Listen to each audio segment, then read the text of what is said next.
He has been a pretty consistent performer throughout the tournament, but I feel like that his impact has not been as impactful as it was during the regular season of the LCS. I feel like looking at players like Flame, like Olleh, who have been big playmakers, are really the core part of Immortals' success so far at Worlds. To me, it looks like Fnatic are just trying to funnel Xmithie onto that Ezreal jungle. They've seen him play it before, and it looks like they want him on one of those squishier champions to try and actually take advantage. Xmithie, though, he does have other options. He's also played the Rek'Sai, even though we've seen Broxah on that.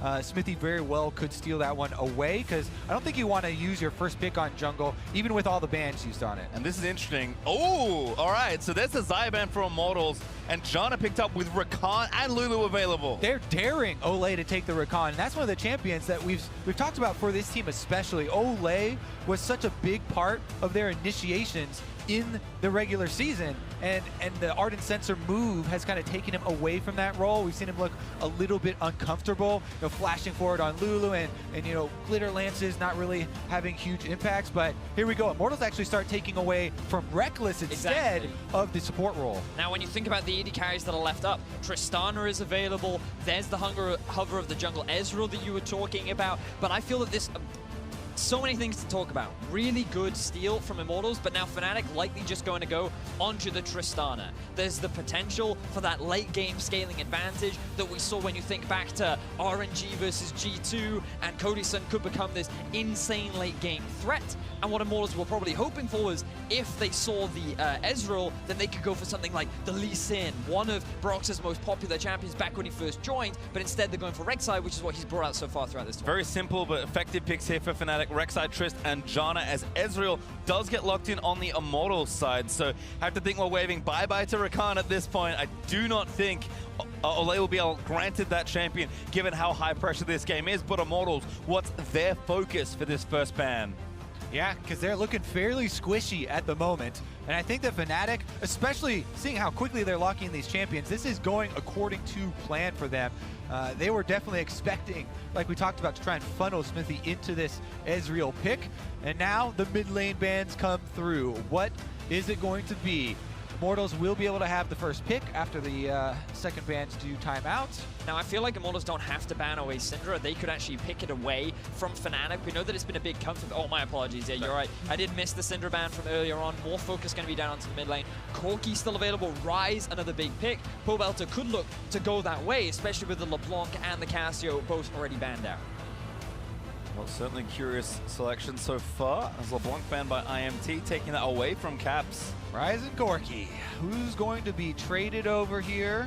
Because, yeah, if you ban the Ryze, they insta-lock Corki, and then you're kind of limited on your options. And the thing is, Immortals' composition with Corki on it looks terrible. That is very, very squishy. All backline. They would have to secure some sort of front line in the top lane for Flame, but it definitely would look extremely risky, especially into what Fnatic are showing already. So the Jace ban comes through, and they're willing to trade them. Now remember, Gnar and Trundle are the two top lane champions that we have seen come out from various top lanes throughout groups, and they could be a good answer to whatever tank sOAZ is likely to be put on. Cho'Gath would be fine in terms of frontline, but they could also go for the Maokai that he's brought out of fair amount. I think a big key here, too, is crowd control, crowd control, crowd control! But Malzahar is actually good into Ryze. Oh, goodness. And that is going to give them even more crowd control. Let's see what Fnatic are going to round it out with. And I love Malzahar. Like, there was a recent change to him in his ability to shred through tanks, because now his ultimate became flat damage. The amount of percentage health damage that he does dramatically decreases. And while he used to be a tank killer, now he's just great at locking down these really mobile targets. And when you already have a lot of CC in your composition with things like the Cho'Gath and the Janna, it just becomes great setup or pick potential that Fnatic can look to take advantage of. Yeah, and a big theory here is, you know, the range at which Ryze likes to work with. Malzahar can just put down the Voidlings and ult up with the rest of the people, team sitting around, that they could try and take him there. Again, though, if they do go with this Trundle, that would be split push commitment here from Immortals. They are running fairly light on crowd control, and that means you're going to have good map movements, good side wave control in order to get your advantages, because you can't simply say, hey, it's time to force, and then have an easy force. That being said, Trundle Pillar has always been good in poke compositions, and it could combine well with, Ezreal. And with the composition that Immortals have drafted, Ezreal really good at setting up early leads, and we've seen Xmithie do it. Think back to their game against Longzhu last week, where they just kept camping bottom lane. All he now needs to do is the same thing up top. Get Flame ahead in the early game, start to put the pressure on sOAZ, become this split push threat that Fnatic have no answer for. And Xmithie is all year long been a gank-happy, very aggressive jungler in the NALCS, so makes sense that he's taking the more aggressive pick here in Ezreal, but Immortals' composition feels very difficult to execute properly. Fnatic maybe a little more straightforward. Now, the last time we saw Caps play Malzahar was during the spring split of the regular season back in February, a long time ago since he picked up the champion, but clearly he's kept it in his wheelhouse, and now he's going to bring it out when Europe needs it the most. I love me some Caps, I have to say. A bunch of unique picks. It's the kind of player that was so well regarded in Europe despite being a rookie entering the league this season, and like you said, at a final time, pulling out something like this. It's not Aurelion Sol, but instead it's Malzahar. And it's going to be the little things that I'm looking for in this matchup. Is he going to be able to spawn Voidlings to block the Ryze Qs and kind of make it difficult for Pobelter to get out that damage? Or will the pressure crack? Because Immortals, like you guys are talking about, it's a fairly flimsy composition, and they do kind of need to get rolling early for it to take effect. Meanwhile, Fnatic here look pretty confident. Their scaling is good, though. The Twitch is something you always have to respect, and something that we've seen a lot of with Immortal games is they go long. The reason why they did not get choice of side selection, the reason why they're here, is because they do have the longest game time in terms of their wins out of all of the teams participating in this three-way tie. So, Immortals can rely on that late game insurance, but it needs Cody Sun to step up. Well, there's a lot on the line for our competitors at Worlds, and you can help raise the stakes with 25% of the proceeds from Championship Ash and World Skins being added to the prize pool, while another 25% will be donated to charity. But with that, it's time to move out into our first of two tiebreakers this evening. Gentlemen, I should be so lucky to have you here with me for this game number one. You're welcome, PastryTime. You're welcome. And look, if the stakes were high in the last game, they're even higher now. All right, this is definitely a must-win game for both teams, goes without saying. Now, one of the things with Ezreal, okay, he gets hit with a Rupture as we start this off. Silence. Ooh. And they will get the flash away from Xmithie, but it looks like the action's not over yet. Yeah, looks like a bit more happening here as Cap's gonna get knocked back up. The level 1 fight looking good. We start the tiebreaker game off with a level 1 5-on-5 fight. Couple of flashes are blown here, and it is going to be the Ezreal, but we already saw even on Ezreal, if your flash is blown, still can go for those invades. Just makes it more risky. And Caps, he was chunked out pretty low. I believe he's already been forced to use one of his health pots, so Pobelter will have that advantage over him. And the important thing to note about this matchup is Malzahar's early wave clear is very weak, and that will give a bit of pressure over to Pobelter. Yeah, I mean, if you take your hand in this champion and haven't played him in a while, the CSing especially is really hard. Is definitely frustrating early on before you get some extra levels into your skills. So oftentimes, even at the pro level, we see the Malzahar players getting a little bit behind in CS early on.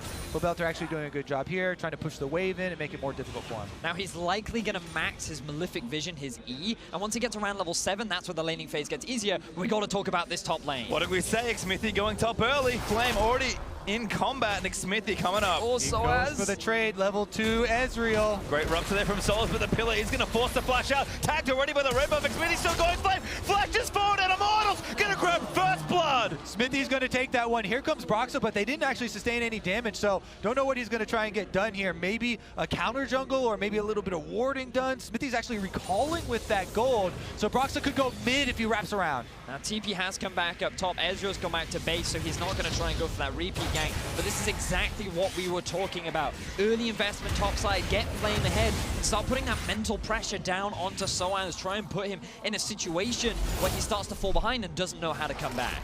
All right, we get a replay here, but you don't need too many replays to check out level 2 Ezreal ganks. They've been very, very common. And he just arcane shifts in with the red buff, applying the slow. That gives Flame the confidence to flash forward, landing extra slow there in the meantime with the chomp. And in the end, since the regeneration was coming through, Xmithie decided to take that kill, the last auto.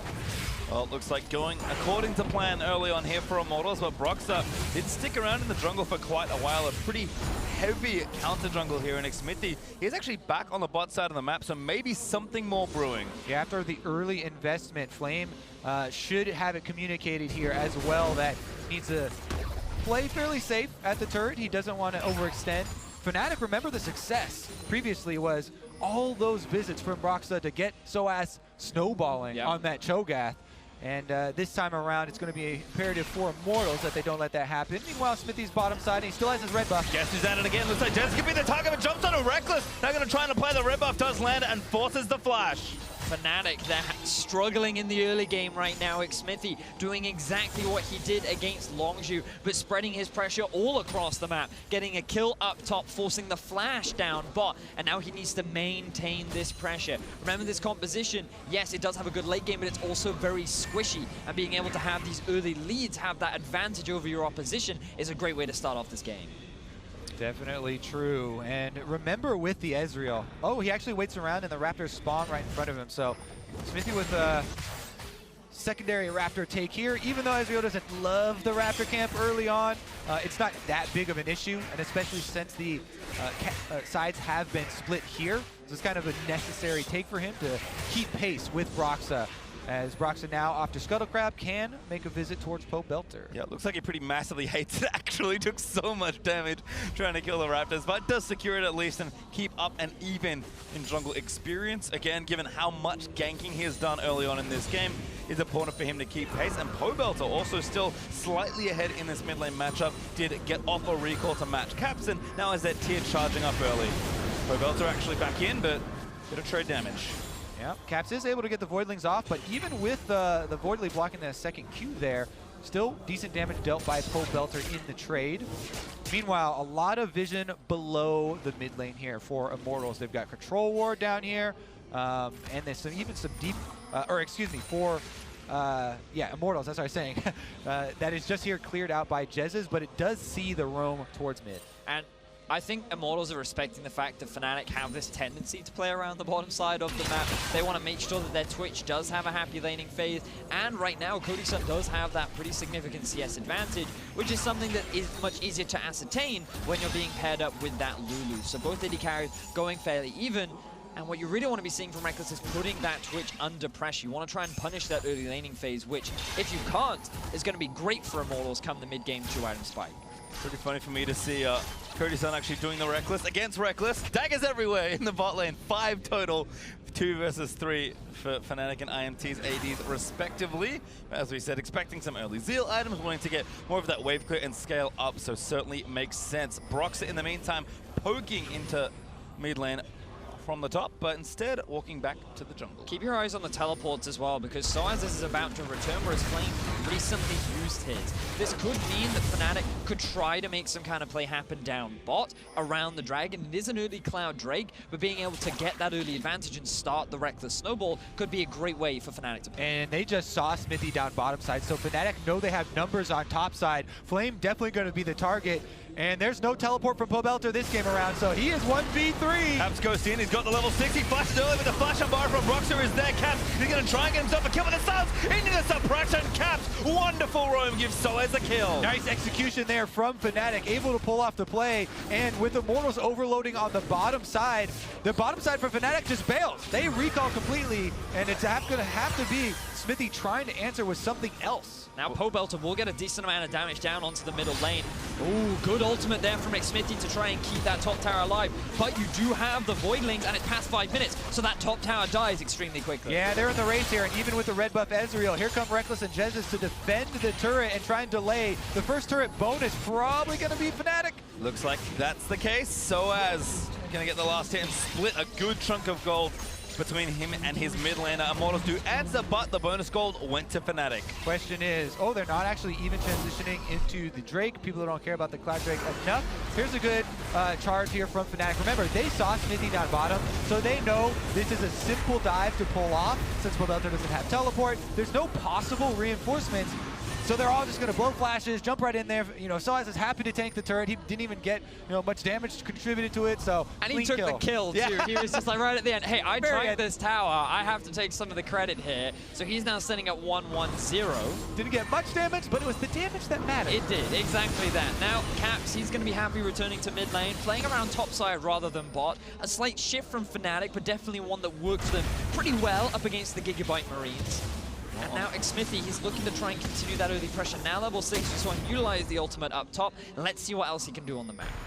Remember, sOAZ also teleport advantage after this, so they still have to be a bit cautious on bottom side, even though the Fnatic tower is down. That's why kind of Rekkles and Jesiz are just pushing in on the turret here, making use of the Tristana explosive shot. They know they actually have top laner advantage if sOAZ could back off far enough that it wouldn't be interrupted by a pillar. I do like this vision, though, from Immortals. They put it just into the river. They're looking for a play. Oh, Cody gets knocked out by a tornado. Might take a little too much damage. Rekkles with a busted shot forces the barrier out of Cody. You can tell they're setting up for it as sOAZ on your minimap, backed all the way off to his turret there. That's kind of the indicator for the possibility of one of those plays being set up. And that was very close to being a 5-man bottom with Caps rotating over, but the defense is there for the meantime. Now, look in the middle lane, because Caps, he's reached the level 8 mark. We talked about how level 7 is where things get a lot easier for Caps because he has so many points in his E.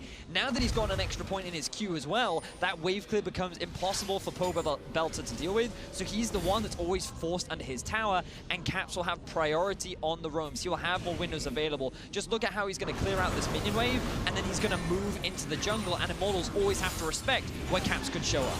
Goes back as well, so Caps could make it 2 for 2 on successful roams here in this game. Just a little too much work from all the dots there from Malzahar, and Caps again jukes out of vision. Pobelter going to try and keep tracking him, gets a control ward down onto the left side of mid, but Immortals being forced kind of far back here in these lanes. Flame still salvaging his top lane, although he does now have the teleport back up. We're really just looking for kind of that first big point of tension. Cody has gone back, has his rune-ins to get things farming, but Rekkles probably doing the flat AD BF sword pickaxe into his own kind of farming wave clear item. So things may continue to be a bit slower here up towards the 20-minute mark. He doesn't need boots. He's got a Janna. As long as he's just running after her, making sure that Jez is always in front of him, he's going to be gliding like a plane. That's like saying you don't need attack damage because he's got a Janna. She can give you a shield. You don't need health because you have a Janna. She'll give you all those things. She'll give you everything. I think it's funny because I was going to say Fnatic love to prioritize Rekkles in the draft. I saw the Janna like, oh, that's interesting. But realistically, that is prioritizing Rekkles in the draft. It's honestly why she's so good right now. She does give so many different stats like that. Here goes Immortals starting up the Cloud Drake though, and that will give them even more move speed, at least out of combat. Broxah going to try and answer with the Rift Herald over here. Should be easy for him, you know, as sOAZ could just mosey on down if they needed any extra support with the Cho'Gath. Now it looks like sOAZ is working towards that Righteous Glory, so Fnatic have that engage option. And we got to think about that because when you look at both sides, it's not actually a lot of engage. You don't think of something like the Gragas, like the Sejuani, they were all banned out. So you're going to have to rely on sOAZ flanks. You're going to have to rely on good pillars from Flame. And there's just going to be a lot of kiting and back and forth and just individuals either being out of position and relying on big objectives to force these fights. That's why we keep talking about how difficult this composition for Immortals would be to pull off. They have to play around disengaging, throwing up these pillars. Right now, they're going for Caps, though. Cody sneaking in. Pobelter flushes in, look for the root. Oh, that passive! It stays on a bit longer there, and he's able to block that CC, so flash from Pobelter gets nothing. Trade of summoner spells in the middle lane. Neither mid have them available now. Cody Sun tries to make a play in mid, and that gives a window for Rekkles and Jesiz to push up bot, and they could get a fair amount of damage onto that tower. One of the reasons why you really like that champion, extra spell shield comes in super handy when people are trying to initiate on you. This is a Fnatic brush. This is the sneak in the brush, sit and wait for the enemy team to overextend, but Immortals, they're going to go back themselves, assuming that Rekkles and Jesiz have already gone back. It's an interesting term how it's evolved to, people just say any brush if they're in the brush, is a Fnatic brush if they're in it, but originally I remember it being this one super far up by the secondary turret in the side lane. That was the original Fnatic brush from like 6 years ago. Yeah, back when they used to run the double TP Lissandra top kind of days. So definitely been taken slightly out of context, but I had 2 Fnatic members in a brush. I'm going to call it that. sOAZ was on that team when they were doing it. Uncle technically correct on that one, Vedius. Or was he? As Cavs still cleaning things out. I mean, it is important to note that Fnatic are one of the most experienced League of Legends teams in the game's history. I mean, we have two teams that have never been to Worlds before in this set of tiebreakers, and Fnatic, the veterans here, trying to continue an incredible run of form here in week 2. And many European fans thought that Fnatic would be the first seed coming into Worlds. They had an 11-2 record during the regular season. They had extremely high expectations, and then they were upset during playoffs. They had to fight their way through the gauntlet. And for Immortals, it was a bit of a surprise because they had Xmithie join the roster. Expectations were fairly low, and then they had a very impressive season. Yeah, the reason expectations were fairly low is because of their spring split performance, but they completely turned it around. Xmithie coming in. Also should be talked about is Song and the coaching that really helped out Immortals as far as their decisiveness. But right now, the Rift Herald is making quick work of the first outer turret in mid lane for Immortals, and Fnatic push ahead in gold. Void wants to party there, does net Fnatic the mid outer turret. Now up by 1 is, again, the pace of this game kind of, you can feel the weight of a tiebreaker game on these two teams.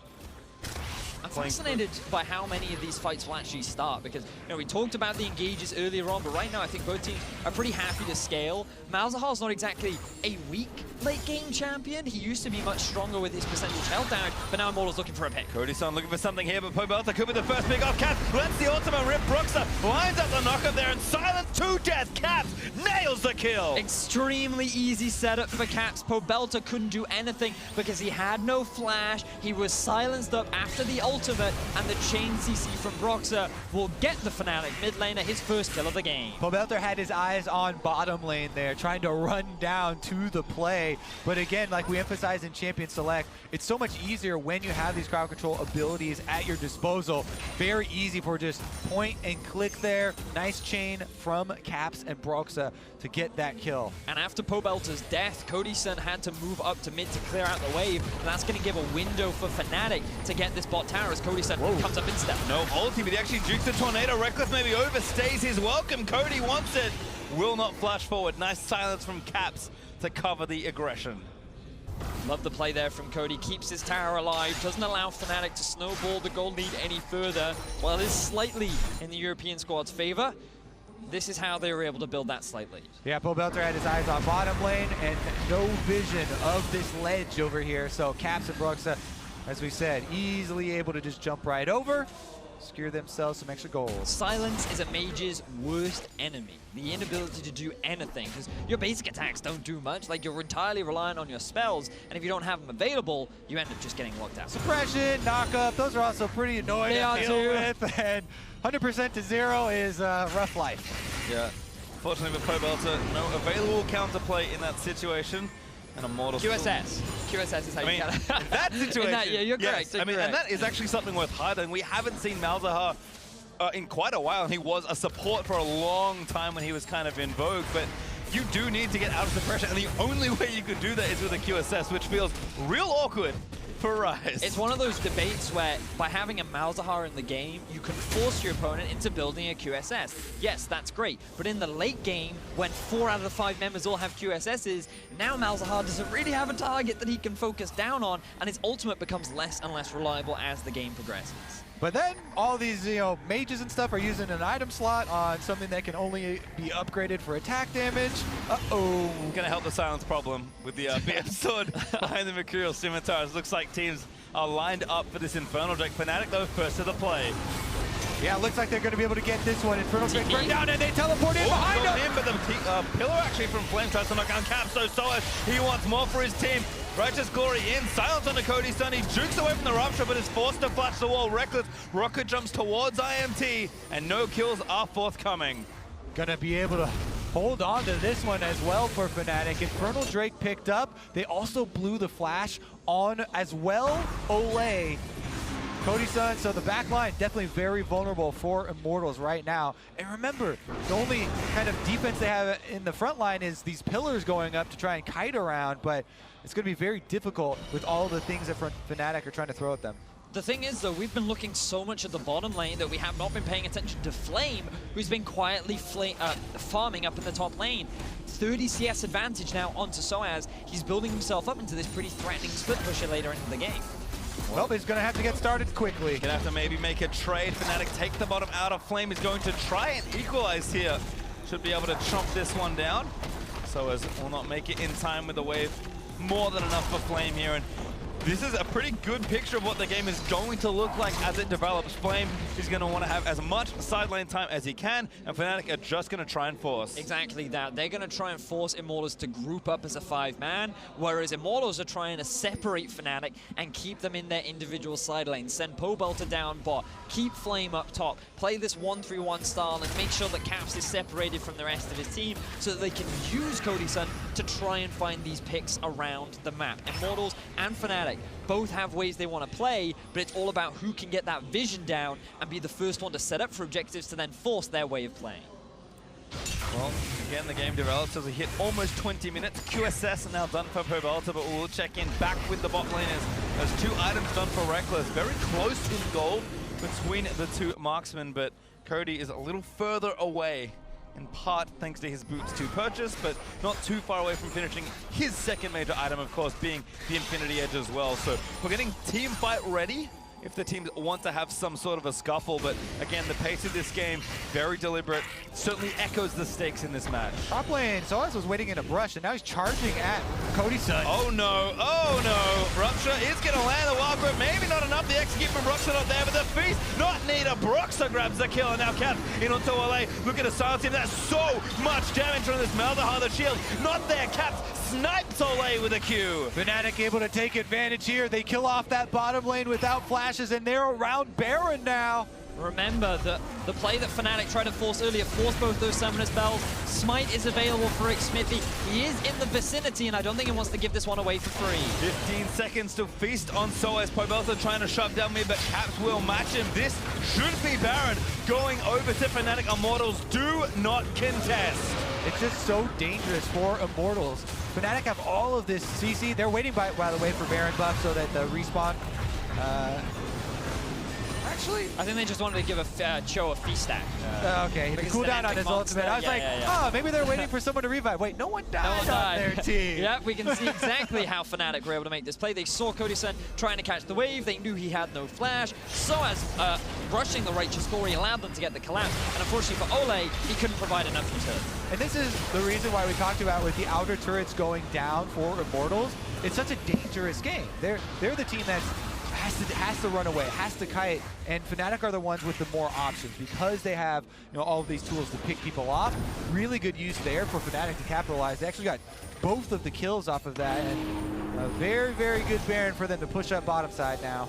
And again, as Fnatic kind of move as a 5-man unit, sieging with this Baron buff, Caps has had an incredible game so far. 2-0-1 on the Malzahar. Didn't even use his ultimate to kill Olleh. Was so confident in his play, but now he lets the rip in onto Flame. Big silence there is also. Tornado's also going to wombo combo it in. But Cody unleashes his ultimate on the other side, but Fnatic not deterred, will keep sieging. Fnatic, they get a lot of damage down onto Flame, but he's being forced to group. Remember that Immortals want to keep Fnatic apart. Their true strength comes when they're a 5-man unit, and they can utilize the item spikes that they've now picked up for themselves. Flame's going back to the fountain right now, so there is a small window for Fnatic to push in and try and bully this turret down. Looks like they'll take that and just break the window. IMT concede the objective. Figure it's not worth fighting over that tier 2, but now round 2 is Fnatic. Still got 2 minutes left with his Baron. Feel very confident to continue this siege. Immortals, they have no answer. Remember, they have no engage, and Fnatic are just walking into their base. Exactly, no front line here. The ultimate was already used from Flame when he got Mal's ultimate, so there you go. Nice inhibitor for Fnatic, and they are going to be very happy with those rewards. So quick and easy for them to take afterwards. Baron recall will let them spend all the cash as well. And you have to go back to the draft. Remember how many jungle bans we saw coming out from Fnatic. There was the Jarvan, the Sejuani, the Gragas. So many engage options were taken off of Xmithie. And coming into World's group stages, I felt like Xmithie and Olleh were 2 of the key initiators for this squad. They were the people that you relied on to start the fights. You take them off that, and you can see Immortals are really struggling in this mid-game point. Well, we've already talked about, again, the stakes of this match, but there's also something else potentially on the line.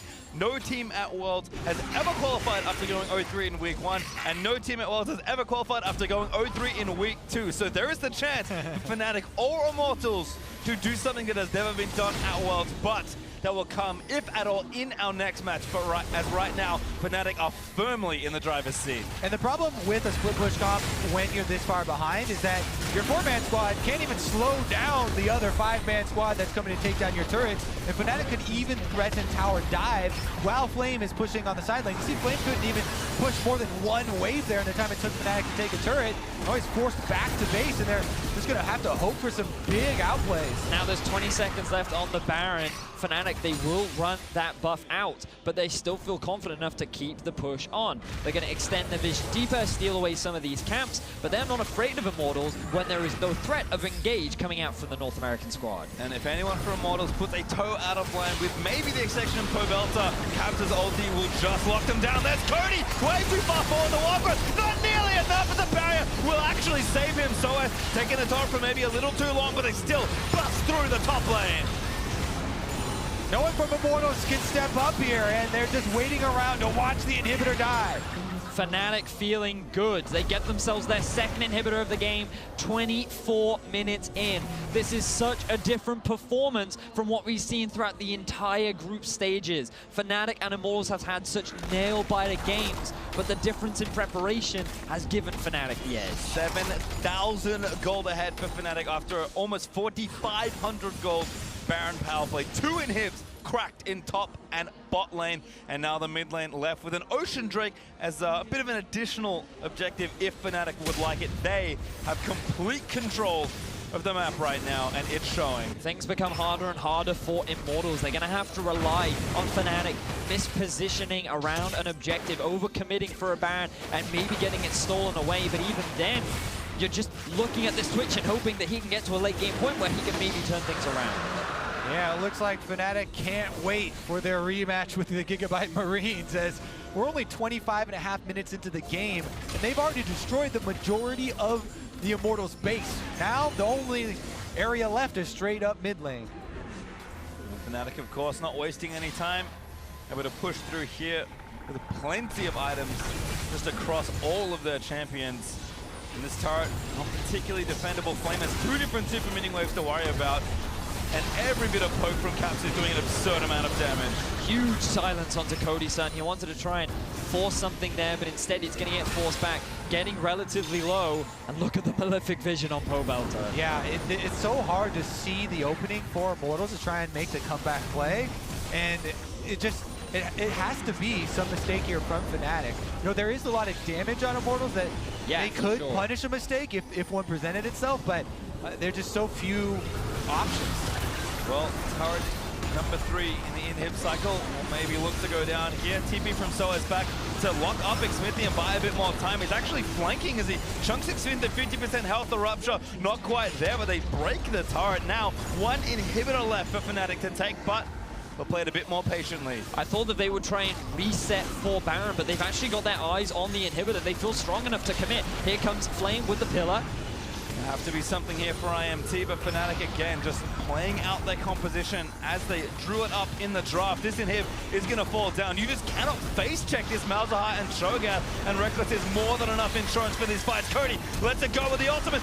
Flash fill there from Flame, trying to start something. The root onto Cap is not enough damage as sOAZ again moves back through. Rekkles getting aggressive, jumps forward towards the Immortals, and sOAZ just eats away, gets the kill. Cody caught by a Rupture. That's going to be it. Fnatic push through, take down the Nexus, and look to make World's history as they go up against once more the Gigabyte Marines. Look at the smiles on Fnatic faces. They defy expectations. They're going to take down Immortals and keep their quarterfinal hopes alive. Only 1 left there as the Nexus goes down. Immortals will beat it due to the World's group stage, of Fnatic have 1 more game to play.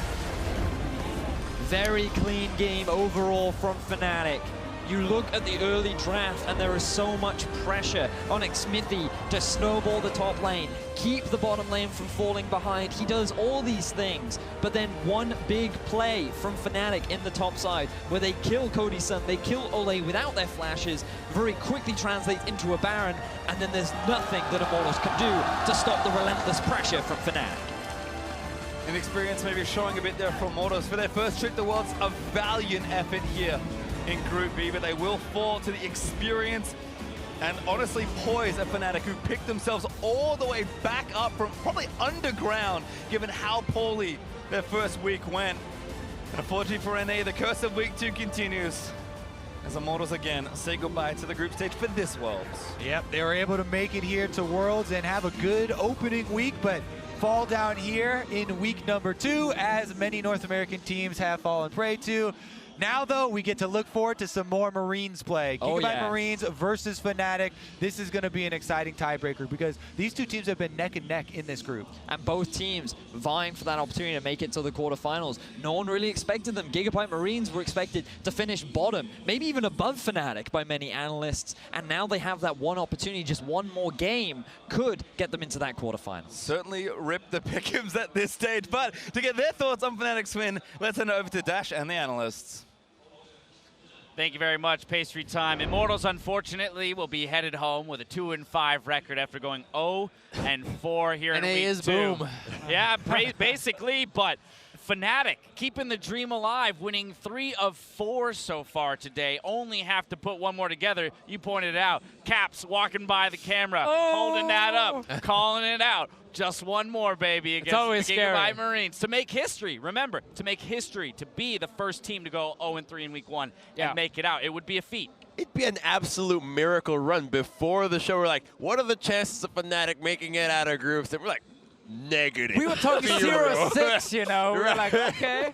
But like, that's the thing. Like, so much respect for this team now because they were done. And mentally, this team is not very strong. Like, when they start losing games, it falls apart, and they're not really picking themselves up. They lose to Longshoot at 0-4 already then, and then they managed to turn around. Like, very impressive. And the confidence boost they needed from, well, I want to remind everyone, Immortals going into the bot lane in that game earlier today, pushing that tower, and then Cody Sun with the flash and all those mistakes that happened. That gave the win over to Fnatic. They needed to do what they're doing now. Right. At any point during this day, Immortals could have taken control of their own destiny and moved themselves forward. Fnatic has done everything in their power when it was their turn to make something happen, and they've done it. What speaks to me, though, is the adjustments that Fnatic has made between weeks 1 and 2. If I'm going to call out a difference between the NA squad and the EU squad, is that Fnatic came out with different strategies this week. Most notably in this game, banning out the tanks for Xmithie. Let's get him back on to an early aggressive jungler that doesn't have a lot of team fighting presence, and then the Malzahar pick of all things. And I mean, the Malzahar pick is an adaptation. One thing I think other teams should be attacking perhaps is this Rek'Sai, which has been the same in every single game, and it feels like Fnatic is somewhat dependent upon it for that early aggression, for Broxah to be proactive, but I think that the Malzahar made a lot of sense. It's a very strong pick. You're able to pull off these sorts of plays, roaming up topside, get an easy dive, and you have to say the Flame definitely misplayed this dive. Maybe could have just tried to stay under the turret, try to clear out a wave. Well, I think the Malzahar is not just important for Fnatic right now, but for the mental state that these teams are in because of how easy it is to execute. You point, you click, you get the champion deleted. And against the Marines that have already shown falter, against Fnatic in their second game, against Immortals right now that clearly are just demoralized mentally, it's a fantastic pick. And those 2 last kills was really what won the game for Fnatic. That gets them the Baron. And when you're playing this split push style comp with an Ezreal jungle, you have no real engage. The way that you win the game is by split pushing, and Trundle cannot do that against a Baron empowered team. That enabled Fnatic to so easily start taking the inhibitors, and the game is done as soon as you lose that Baron. And that's one of the things I also really like about Malzahar is when the enemy team have no backline threat, no one touches Malzahar. He deals a ton of damage in team fights. Typically, his problem is, you know, when he's ulting, he's stunning himself, he's standing there dealing damage against one guy, and there are 2 or 3 other champions kind of attacking him and most likely killing him.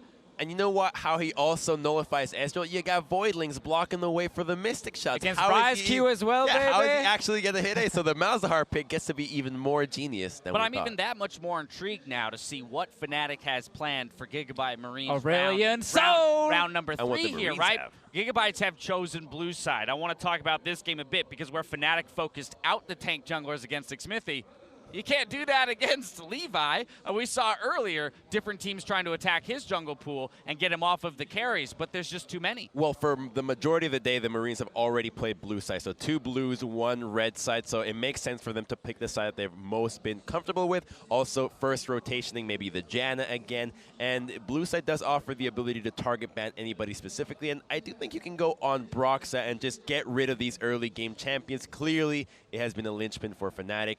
So maybe strike there.